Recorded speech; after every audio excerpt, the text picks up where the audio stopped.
This leads me to another area of expertise that I have, and that is the vocal piece, how you sound. And with vocal, I mean everything from, do you project your voice? Do you speak in monotone? Do you have variety in the way you speak?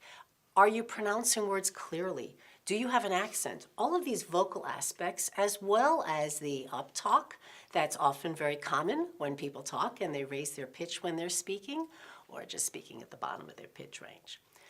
I believe vocal is critical, and I do a lot of work as a speech and language pathologist in helping people modify their voice.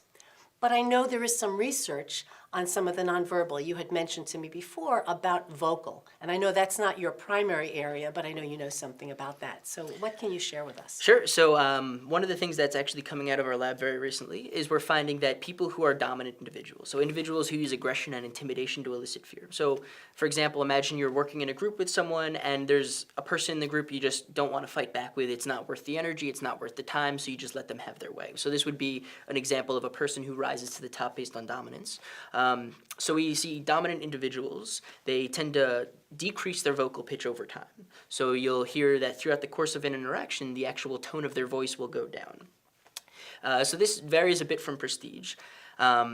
But that said, even generally speaking, as you're starting to talk about uptalk, one of the things that I think is most interesting about that is that's how we tend to finalize questions.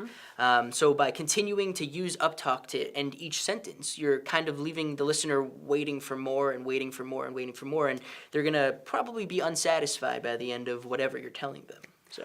Or they don't sound confident in what they're saying. And that's often what I say. With the uptalk, it could be, I'm not finished, I have something more to say, but it also makes it sound like I'm not as confident. And some people even say they use that uptalk in a meeting so people know that they're not done and they don't get interrupted, but they don't sound as powerful. So I think we need to balance and know when there may be times to use it, but there may be repercussions. If you introduce yourself and you say, hi, I'm Linda Wilner, I don't sound sure of myself. And what type of impression am I making there? Absolutely, and I think one of the reasons that people are going to sound like they're lacking confidence is because when we're asking questions, that's one of the situations where we tend to not know what we're talking about. So by ending each question, or excuse me, by ending each statement with a question, we make it clear that we're not really sure what we're saying, even though we're verbally saying that we know what we're talking about. And so your tone of voice does become very important as far as exuding confidence and maybe even power.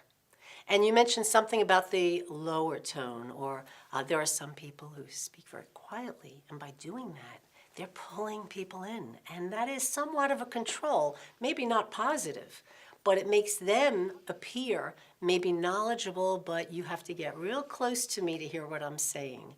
And so you have to be cautious on what image you're projecting when you change the tone, when you change the loudness, when you change the inflection.